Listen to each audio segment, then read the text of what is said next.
Ua wharerei o Hiti FM ia te taronia tei, whaihau tupoe au hei no puna au ia, no ni ai te i ta taura atu aro, na te mau taurea e hina aro nei e rawi te i tōru o whaihau tupoe au hei.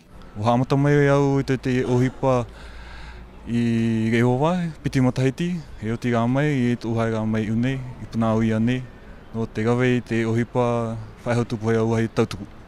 I te tōroa e anihia i te ho e whirurira a paari toa, te ato tau mea ua, e ohipa haoga i tata, e te amo ohipa atoa me hauti nā ua. Te atu whātau nā mua i maiti au te i e ea. Me rehe puroi, te ina au nei au puroi te mau whea api a haitoto. Te hina au hei ane i roto i tā mātou pū i gahi mai mau whea tupoe au hei tautuku, no te tautuku ahoa ni e te mau whiwhi atoa ne tupu mai ni tō mātou oire. Anihia ia gahi mai tāta no te maitai o te ohipa.